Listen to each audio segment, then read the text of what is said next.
Majora's Mask, Chapter 65, Ancient Castle of Ikana. Link pulled himself onto the stone ledge at the ladder's top. Ikana's underground well system had been conquered, and a blue, mid-morning sky greeted them. The well's exit flanked a massive wall of weathered stone. The sun had bleached its cyan and pale orange paint long ago. Imposing, standalone columns guided them around the building's obscured front. Link grimaced at the awkward weight of his new shoulder bag. His former one had been more compact. They'd make do for now, and thankfully, his mirror shield fit nicely over his back. "Oh, we finally made it," Tettle said, as they rounded the wall's corner. "Ikana Castle." The fortress was a squatter ruin than Link had expected, and the grass courtyard was lifeless and crunched beneath his boots. The dead plant life ended at a stone path that led straight into the castle's gaping front entrance. The ruin was enclosed by canyon cliffs on 3 slides, though directly in front was a giant wall separating them from the music box house. The castle's highest point was much lower than its impenetrable front gate. The anti-Igos du Ikana tune barely passed through its ancient stone, diminished to a faint hum. The castle's entryway was wide and dark. An ancient mouth of rock and stone threatened to swallow them. "Something tells me the king isn't expecting guests," Tettle said. "Do you think he's in there?" Link asked. "Hanging out in his castle as his entire kingdom falls to ruin?" Tattle shrugged. "Who knows? This Beldam chick and her ninjas weren't messing around. Maybe they already won, and the king is dead." "Well, being dead hasn't stopped anyone here before." They pressed on regardless, passing into more darkness so soon after leaving the well. The ruined, dead courtyard and its massive gate faded with daylight behind them. The first room was as vast as it was dark. 4 pillars held up a cracked ceiling, though nothing of the outside world came through. An abrasive yellow-gold paint decorated the walls. Dust and must overpowered their nostrils. Link opened his mouth to speak, but his fairy, a spotlight in the darkness, gasped. Link quickly found the culprit, a pair of dark, endless pits for eyes. A high-pitched wail filled the entry hall, and the boy could no longer control his body. The beast's shriek faded into moaning as the dark figure swayed lazily toward Link. The boy couldn't look away. Those undead eyes became his whole world. The Redead's rotted flesh was a gray-green, sickly, and decaying as it closed in on its meal. "Link, what do I do?" Tettle asked. He couldn't turn his head to see her, let alone respond. His jaw was locked in place before the paralyzing gaze. "Wait until it looks away," he thought. It was a tall, skeletal silhouette in the dark working its way over, but it wasn't the only one. Another presence found him. Long skeletal arms closed around his shoulders from behind, clutching at his chest. Its legs came next, up and over Link's thighs so it latched onto his back like a leech. The second unseen Redead was twice his size, yet its whole weight had been thrust upon him as the first Redead kept Link paralyzed. Soon, a rotted skull nuzzled against his ear, ancient jaw opening to release a putrid exhale upon his cheek. He wanted to scream, but he couldn't. The Redead's dry lips pulled taut against blackened teeth, barring them to bite his shoulder. All the while, the first one stumbled his way for its share of lunch. "Get away from him!" Tattle flew into the Redead's face before it could bite, pulling against the mottled skin. The undead creature immediately relented, letting go of Link and cowering when her orb's brightness became too much. It grabbed Link and shoved him to the ground, thankfully breaking his eye contact with the first Redead. Movement instantly returned. The hero ignored his freshly bruised muscles, drew his gilded sword, and plunged it through the nearest Redead's chest. Its final moan was sharp and quick. The blade came out of the monster's back with no blood. Only dust and dried chunks of flesh clung to Link's steel as he withdrew his blade. The creature fell limply, and thankfully, the other Redead was still a solid minute away from reaching them. That was one of the creepiest things I've ever seen," Tattle said, eyes wide open as she looked at Link. "Are you okay? Did it bite you?" "No." "Thank Nehru. I don't want to imagine what diseases are in that thing." Tattle paused. "It was on top of you. Why the din does it attack like that?" "Ugh, I don't want to know. He shivered. And why did me attacking it work? Because of your light, Link said. Redead can't step outside in the sun unless they're wrapped in cloth. Oh, she said. Tattle turned to the remaining Redead, still several steps away, and crossed the room to pelt the creature ceaselessly with her body. Die, you undead freak! The monster cowered before her light and moaned erratically, hunched over and helpless. Link smiled. Tattle! She turned away from the Redead, eyes wild with battle adrenaline. The creature remained trembling on its knees. Yes? You don't have to do that. My ocarina can do the rest. Tattle frowned as her newfound bloodlust faded. For once in my entire life, there's something fearful of my very presence, and you're telling me I have to stop? Her eyes went to Link's ocarina as he retrieved it from his pocket. Do you know a Redead vanquishing song or something? I do, actually. It doesn't work on Gibdos, but it makes every battle with Redeads easy. When he blew into the clay, the notes returned him to Hyrule again. He remembered learning the melody in the Kakariko graveyard, taught to him by the composers flat and sharp themselves. Rumored to turn day to night, and night to day. While the Sun Song couldn't actually do that, its other use, freezing Redead, made up for that failure. When he finished the song, a sharp, crisp snap cut across the room. Link lowered his ocarina, and the dark, thin monster was now a solid white. The magic revealed two other Redead too, now milky, frozen beacons in the darkness. Whoa! Tattle furrowed her brow.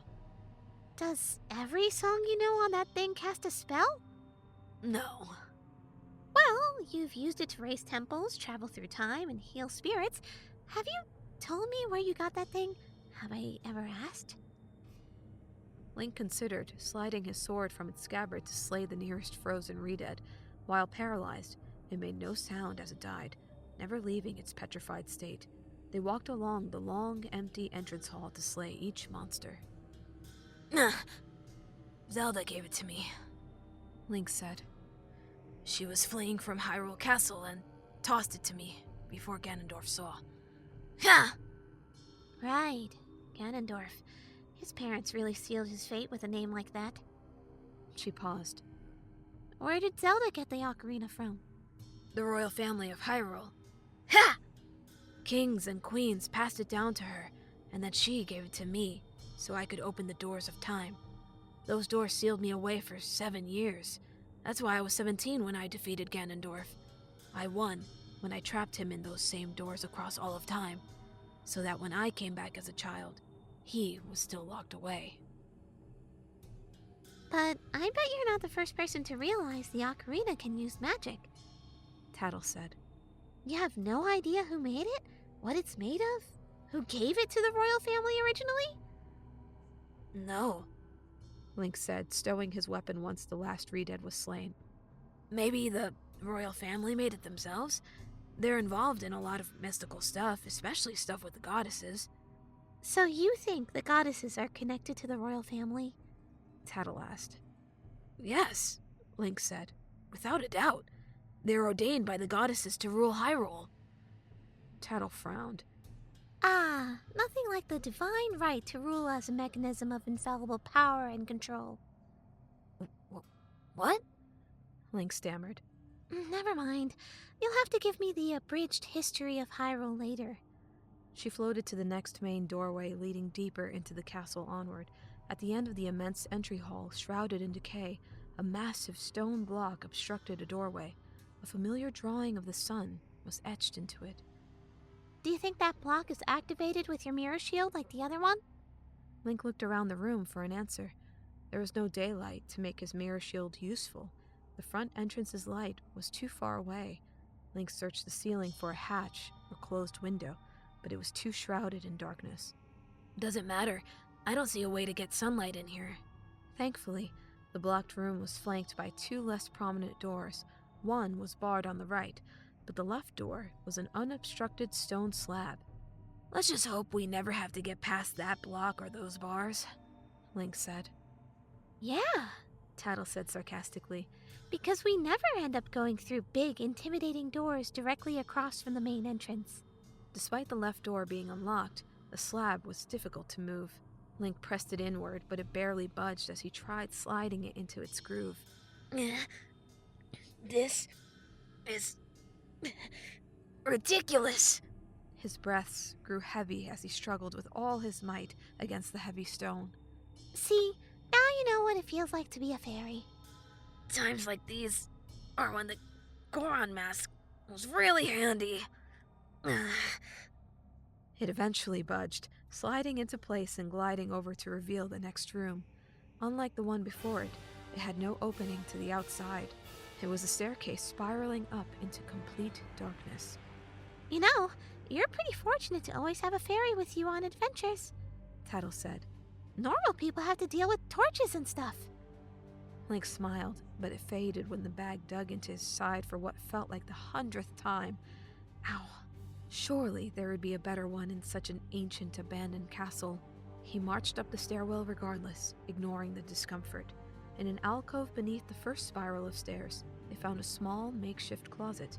Tattle flew to light its contents, swords, armor, and explosives covered in a thick layer of dust. Think there's something useful in there? I don't want to add anything else to my bag until we find a new one, Link said. And I don't really trust explosives that have been rotting around for hundreds of years. Tattle frowned. If you find something super useful, I will force you to throw out a thing or two to make room for it. We can't pass up another hookshot. Just imagine what you could do with two. We'll find a new bag by then, I'm sure of it. Link continued through the maze of hallways and stairs, which eventually brought them closer to daylight. They didn't encounter a single Redead or Gibdo before they pushed open a small, wooden door leading to the castle's outdoor roof. His eyes were quick to adjust to the brilliant sky. More castle roofs sloped upward and behind them to eventually reach the rock walls of the canyon, but in front of them, the roof was flat and open. Link approached the rooftop courtyard's gated edge with his fairy. It overlooked the dead garden where they'd first entered, just in front of the pale blue castle wall and gigantic gate. Link's hands wrapped around the metal bars as he peered between them. I guess it's a dead end, Link said. There were no other doorways up here to lead back in, and the hallways and stairs had only led to here. Yeah, and you almost got yourself killed walking over there, Tattle said. Link furrowed his brow. What? He turned to see his fairy highlighting a large crack in the floor already caving inward. Link had walked right over it without noticing. Oh. Yeah, oh. You'd be dead if you were as heavy as Darmani. Maybe it's a good thing we lost that mask. Link tried to brush away the jab, and failed. Agree to disagree. He returned to the crack and tentatively placed a boot on it. The stone didn't give way at all. It's still pretty sturdy. A Goron pound might have done the trick, though. Wait a minute. Tattle's wings perked up as she tried peering through the cracks. What room is down there? Link considered, mentally mapping the twists and turns he'd made. The entrance hall? Which had a sunblock, right? The fairy pointed to the cracks again, and Link understood. We can blow it up! Tattle's eyes widened. Whoa, blow it up? Didn't you just say rotting explosives were dangerous? Well, I don't see any other options. Darmani is dead now, and despite you saying that's a good thing, he'd have solved this puzzle right away. Tattle winced. Yeah, sorry. I wasn't being serious when I said losing the mask was a good thing. Sure, Link said, closing his eyes to let his frustration pass. He saw his Hylian shield abandoned on the floor, but he let that image fade away, too.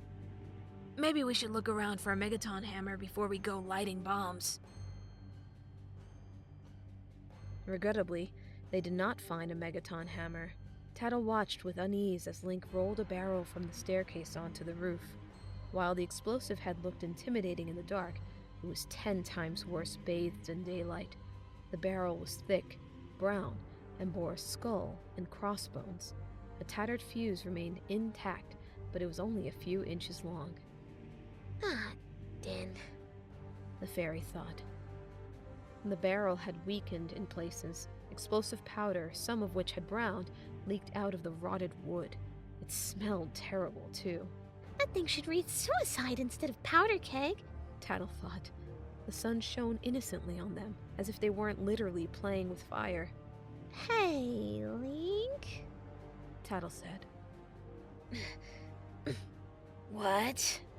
Link asked as he rolled the barrel into its resting place over the cracked floor. Remember how I said nothing could possibly go wrong if we played with explosives? No.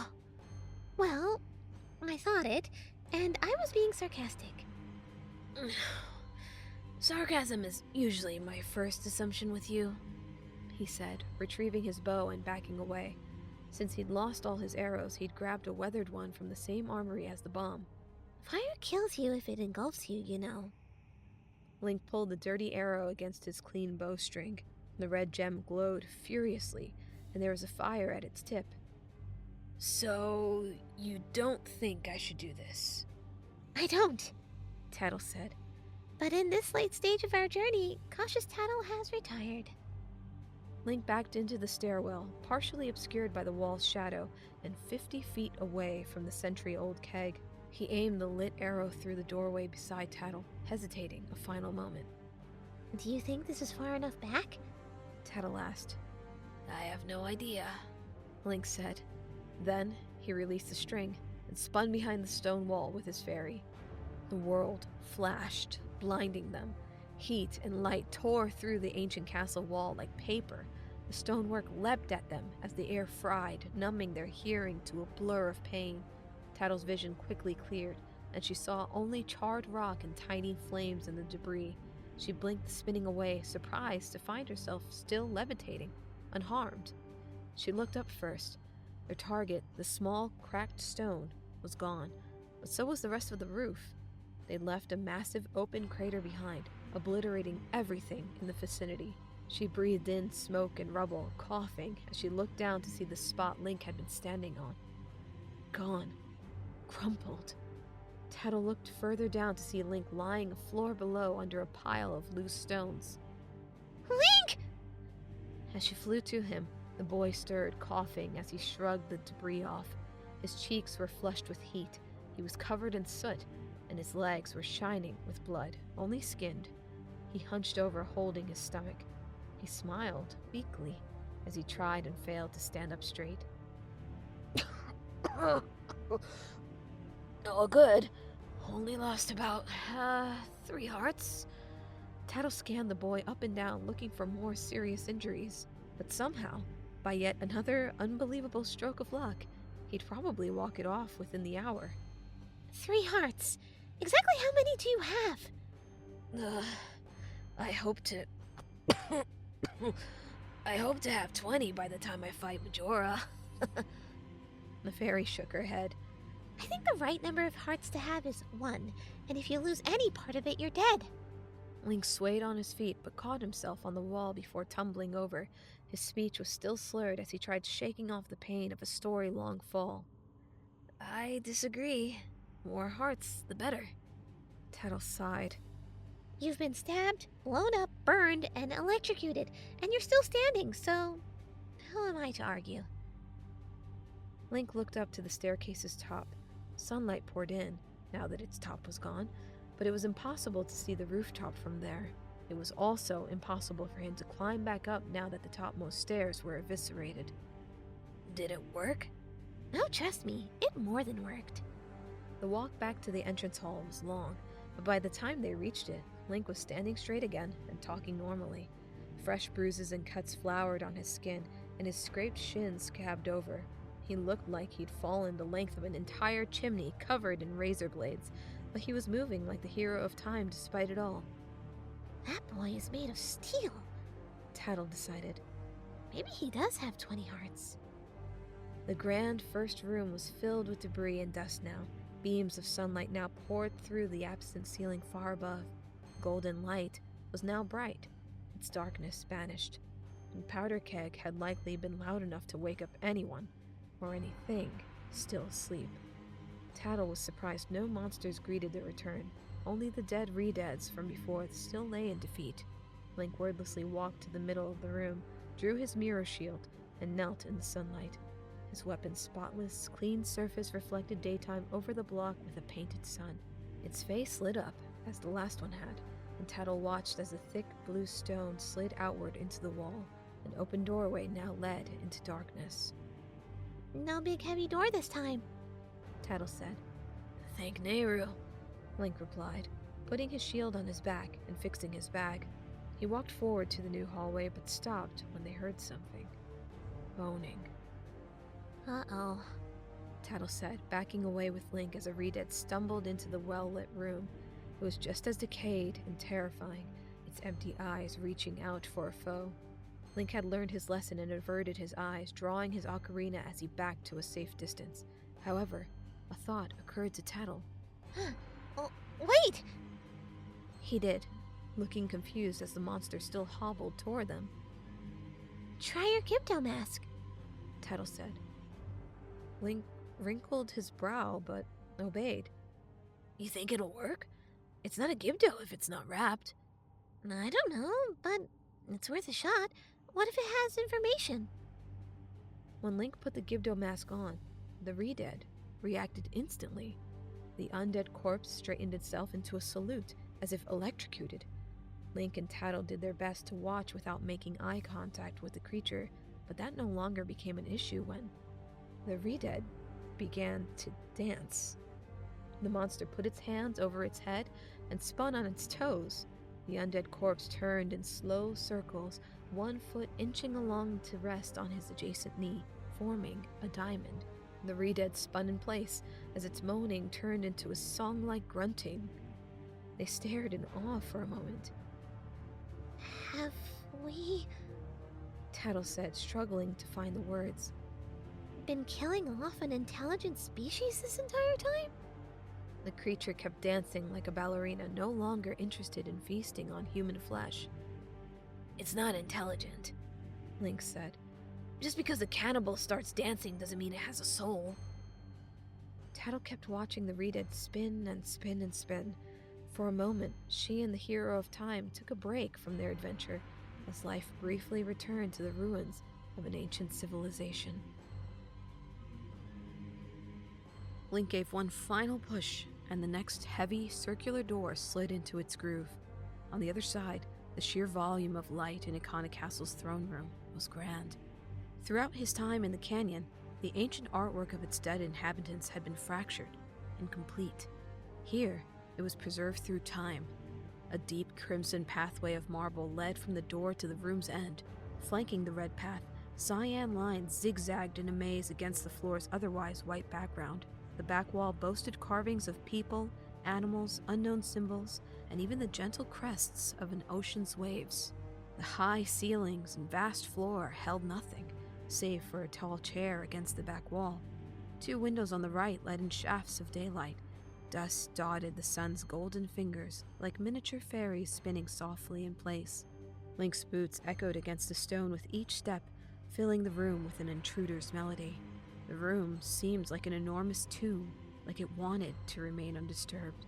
He tracked soot and blood behind him with every step. Tattle spoke first. This definitely seems like the king's room. She remained barely above a whisper, afraid to attract attention even though they were alone. The chair at the room's end was empty. Link thought he noticed an out-of-place slab of stone behind the chair, but if it was a door, there was no visible handle promising a way forward. Before he could reply to Tattle, something else spoke first. "O insolent one, who has brought the unthinkable into a land as dark as Ikana." The voice came from nowhere in particular, enveloping them like the third day's sun. The throne room began to tremble. Dust and bits of rock poured from hidden crevices in the ceiling. Link stepped back uncertainly, placing a hand on his sword's hilt. The voice was dark, booming, and authoritative, much like Captain Kita's. But this one's darker. And it came with a chill, as if slithering through the pores in their skin to ice their very souls. The daylight started to vanish. Hidden, hole-ridden curtains unfurled themselves from above the windows. They fell heavily, like large flags rippling in the wind. The carvings, stonework, and beautiful red floor all fell to night. The void swallowed any memories that remained. Only shadows escaped through the curtain fabric's holes, mirroring the rest of the castle's dead, cryptic dark. "My servants have fallen namelessly before the light that guides you," the chilled voice said. Tattle became a bright target as soon as daylight vanished. She backed away from Link to avoid blinding him. Enough sun and fairy light remained to expose a silhouette now sitting in the throne room chair. Its skull glowed a faint green light upon a mighty body. Lipless teeth formed a permanent grin, just below a T-shaped crown with dangling beads. An amulet pinned the broad skeleton's robe together, and a sharp, terrifying greatsword rested beside him. Igos du Ikana sat staring at the hero of time, his glowing eyes unmoving. "The darkness in which my servants live is, after all, fleeting." Two other skeletons flanked him now, standing with weapons of their own. Both had smaller swords and bodies, but they had long orange ponytails and wielded shields too. Link drew his gilded sword, steeling himself. Even though the gold on his blade did not shine in the dark, he refused to let this performance scare him. He's just a skeleton, the hero thought. like any other I've fought. His heart rate quickened as he nervously readied his gilded sword. "You shall see with your own eyes just what true darkness is."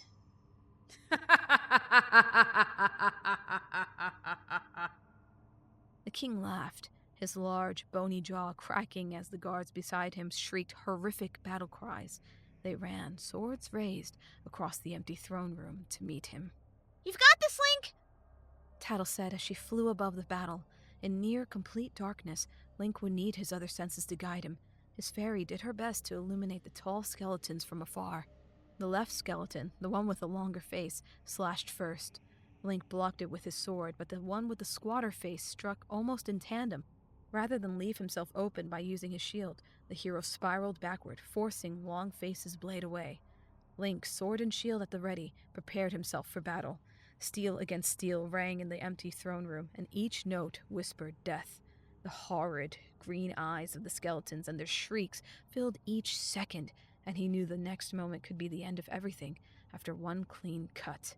Moment to moment was all he had, as Link stepped deliberately around the blows and used his opponent's momentum against them. The king watched all, observant upon his throne. Link spun and spun, deflecting sharp steel against the clear surface of his mirror shield. Sometimes the fine steel sparked on contact, momentarily piercing the darkness hiding the skeleton's dark visages. The powerful guards attempted to surround and overpower the boy, who was much smaller than them both. But Link was used to size being a disadvantage. He used the walls as a barrier at his back when he could, and he barrel-rolled away when they tried to close in. As soon as they surrounded him, the fight would be over. Minutes passed, and Link's stamina waned with every strike, parry, and block. Being evasive would not work much longer, and his foes, being animated bones, did not seem to tire. He would have to go on the offensive soon. Left, right, up, right, left, down, off, back. The sparks, blades, and bones became his only reality. He spun backward as Squatface's heavy blade nearly cleaved his leg in two. "Oh!" Link thought, when the moment of terror struck him. But it had only grazed the hairs there. He stepped to the left, blocking Longface's sword and thrusting it away to expose his chest. The skeleton momentarily stumbled backward, and Link plunged his sword where its heart should be. Bone parted, and Longface gasped. Link brought the sword up through his shoulder, and the magic binding the guard faded. He became a pile of lifeless bones, but the other one, deemed Squatface, did not mourn. Link was quick to free his sword and block the next attack from behind, and he was parrying once again. Link stumbled back after the next parry, taken by surprise when Tattle screamed a warning. "It's not dead!" The boy did not understand as he blocked another strike, but when he spun away next, he saw Longface rise from the ground. No, the dead had become undead again, his bones reconstructing themselves to stand tall. Squatface did not give him a second to strategize. Link recalled Dark Link's immortality after his hookshot traveled through the dark being's face. Too bad I can't throw these two off a cliff like the Skull Kid. Link met Squatface's next attack, but Longface was already behind him again. He cursed, spinning to block the surprise attack with his shield.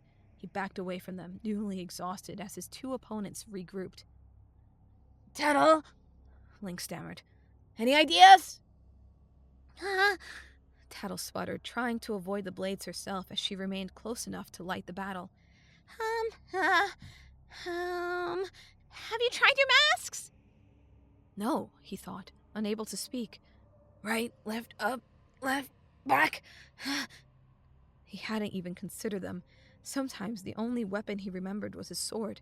He flung Longface away with his next attack, blocked Squatface's, and then ran with what little stamina remained, pulling a mask from his bag, even though neither of his hands were free.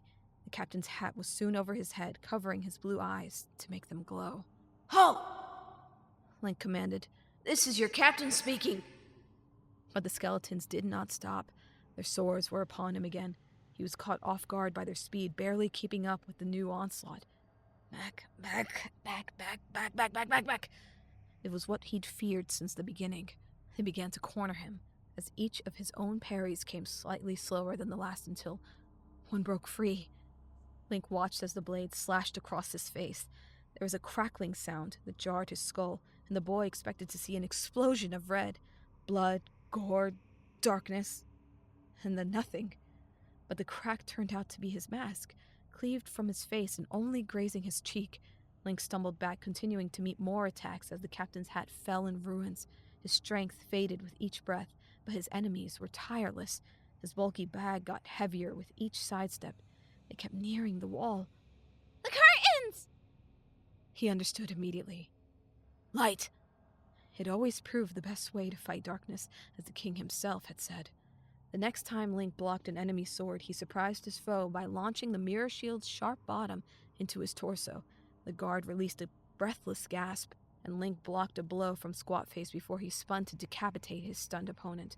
The long skull spun through the empty room, separating from a body that fell apart. Squatface did not care, swinging his sword again, but Link ran away, pulling out his bow. Tattle did not dare to open the curtains herself. They were heavy, thick things, and Link would be plunged into darkness the moment she left to try. He drew another of the old, weathered projectiles and let loose a fire arrow. Squatface ran as Longface reassembled, fire trailing behind his arrow as it soared. It struck the curtain. The old velvet burned. The king gasped, leaning forward in his chair, and the guards were momentarily stunned as well. Daylight had returned. The boy couldn't help but smile. He no longer needed Tattle's light. Link blocked the next attack, surprised when Squatface hacked at him more viciously than ever before. One slash after another reached out without end, forcing Link closer to the wall. However, Squatface stopped abruptly when they neared the shaft of sunlight. As the skeleton's jaw fell in terror, Link took advantage. He knelt into the light and lifted his shield. Brilliant, golden rays bounced off the mirror, searing into his enemy's bones like lava. Squatface screamed, disintegrating into ash as his body fell to pieces.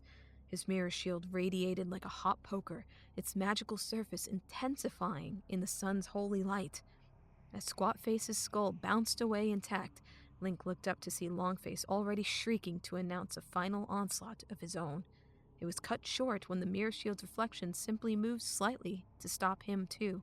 The skeleton's sword soon clanked against stone, resting finitely next to a new pile of ash and the now bodiless skull. The guards were no more.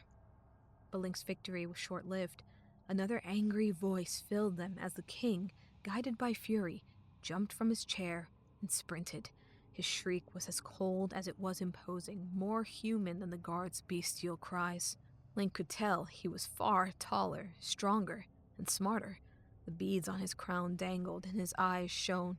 The boy was shocked when the king lifted his imposing greatsword one-handed, raising a shield in the other. Igos continued his charge to kill the hero himself. Link aimed his mirror shield at the monarch, but Igos raised his own shield to block the sunlight. It bounced harmlessly off, and he was already almost upon him. Link scrambled to reassess as the king heedlessly ran. His large, imposing body would trample the boy like a pile of twigs. The king did not slow as his long greatsword came around for its first swing. The sharp, serrated weapon stretched several feet. Link barely rolled to safety. The king skidded to a halt, bringing his giant sword around with ease as if it were a child's toy. Link tried to parry Igos' second strike, but the weapon's force nearly ripped his shoulder from its socket.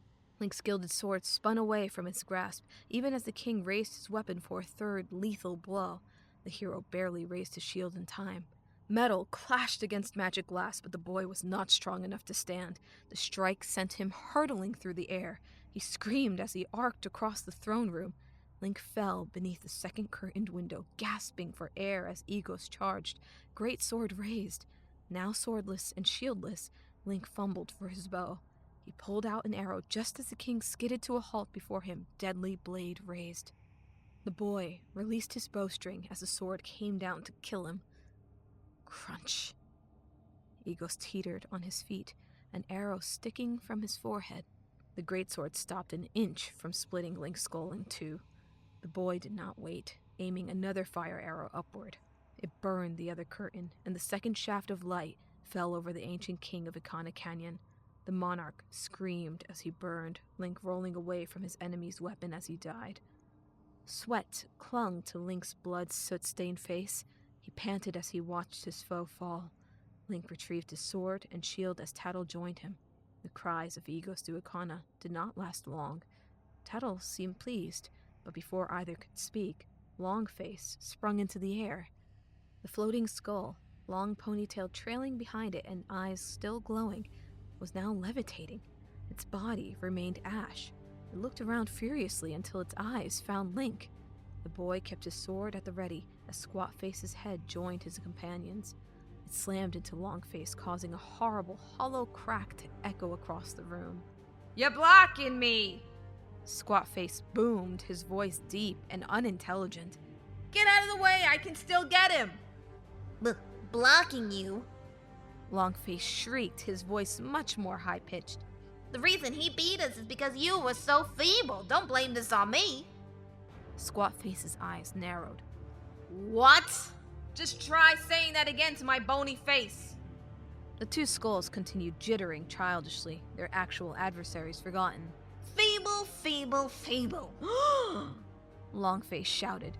His companion gasped but did not relent, bouncing up and down as more insults poured from its jaw. Feeble, feeble, feeble, feeble! Oh, Din, Tattle whispered. Imagine how embarrassing it would have been for you to die to either one of them. "Hey, shut up already," Squatface said. "I was once called the best swordsman in all of Ikana." The greatest swordsman in all of Ikana? You? Longface laughed, its jaw clattering against its teeth. "Feeble." At this, Squatface trembled terribly, its entire non-existent body filled with rage. "Draw your weapon!" Huh? "I'm telling you to draw your sword!" How? Ah! Squatface screamed in fury, and the floating skulls began slamming into one another, bone clashing with bone. "Will you stop?" Instantly, Long and Squatface froze. Their king had spoken. Igos du Ikana had been reduced to a floating head too, but with none of the frustration plaguing the other two. He was calm and collected, resigned to his defeat, with glowing, piercing eyes. His crown remained atop his head, but without a body. The king appeared as weak as his guards. "What fools!" The king spat. The two guards prepared to hurl more blame and insults at each other, but the monarch stopped them before they could say more. "Haven't you begun to understand the ruin of our kingdom and these bodies? Isn't it petty little battles like this that caused it?" Longface and Squatface seemed flooded with embarrassment, and they fled to a far corner, teeth chattering the whole way, rather than confront their leader. Link watched the king's remains carefully, wondering what thoughts passed through its skull as it stared. Is he still an enemy? The boy thought. The king of Ikana Canyon floated between the two beams of light. The dust exposed by the sun glowed with memories once again awakened within their ruler's tomb. The skull bowed its head, and Link accepted the gesture, stowing his sword and shield as he walked to confront him. "Forgiving failure," Igos said, his eyes sad and downcast. "Showing compassion. These feelings have vanished from our hearts. It all happened after somebody thrust open the doors of that stone tower." Link remembered Sharp's words. The Skull Kid had tricked the Poe into leading him to the tower. Is that what started this curse? The boy thought. Opening a door. Link asked his first question. Was it the Skull Kid? The masked child is indeed the one who cursed us, Igos du Ikana said. He trailed off, shaking his head and causing his crown's beads to clatter against each other. I am the king of Ikana Kingdom, Igos du Ikana. But you have brought light into darkness, breaking that Im's curse. We freed Captain Kita too, Link explained. He told us about you, and Sharp and Flat wanted us to save you too. Captain Kita, Igos du Ikana said. He's alive. Yes? Well... Link paused, wondering if that was actually true. As alive as you are. Then all truly is lost. The only living person we've seen here is Shade. Tattle scoffed. Living is a strong word for whatever's going on with her. Or went on with her. Past tense. She's dead now. Undead. The disembodied head blinked in misunderstanding. Who is Shade? We weren't sure, Link said. She might have something to do with the Garo. Igos tensed. The Garo were our sworn enemy. We know, the boy said. But I don't think she was working with Beldam. The crone! The king exclaimed. You know of her? Well, not really, but... Who are you, young one? And what brings you to Ikana Canyon? Whatever formality or respect had laced the king's words was now gone. His eyes were narrowed suspiciously. I'm Link. I'm here to... You're not from Termina, are you? Suddenly, Igos' eyes glowed with some great realization. You're not a shadow. Link balked. You know about Termina? Igos stammered, grasping for words. You should speak with her. She... The skull finally reached a decision and nodded grimly. Follow me. Link and Tattle turned to one another as Igos flew to his chair. How could he possibly know what Termina is? His fairy whispered sharply. Something's not right here, Link said. The stone slab behind the throne room's chair began to tremble. Igos commanded it silently as the slab slid into the wall and revealed a doorway. Link and Tattle uncertainly stepped in that direction, but the king nodded them on. This way. Longface and Squatface suddenly cut them off, silently surprising them from behind. Hey, we want to come too! Squatface declared. No! The king said. I command you both to stand out here. But... No buts, you fools!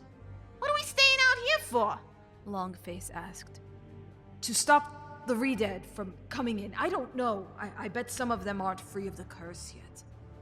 The two floating heads sighed, floating away in resignation. Link felt increasingly uneasy as he walked to the chair in the passageway behind.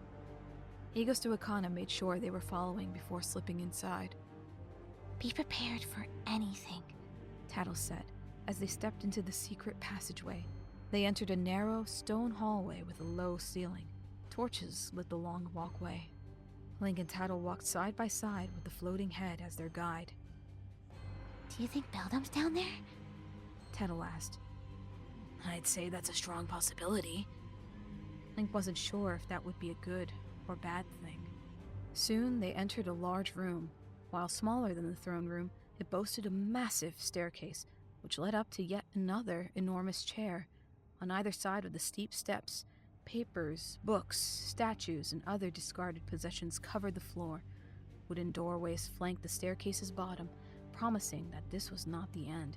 Torches lined this second, smaller throne, sparing it from darkness. The hallway led directly onto the stairs. Link looked up their length to see a person slouched in the uncomfortable stone chair at the top. Beldam, Igos du Ikana said. It's been a long time. Link took his first step upward as the seated woman raised her head. The boy's heart skipped a beat. No, he stammered. That's not possible. You... A smile bore down on him from far away, showing clean, shining teeth. It most certainly has been. Let's go, child. Who's a pesky one? Wait, Tattle said, narrowing her eyes at the woman on the throne.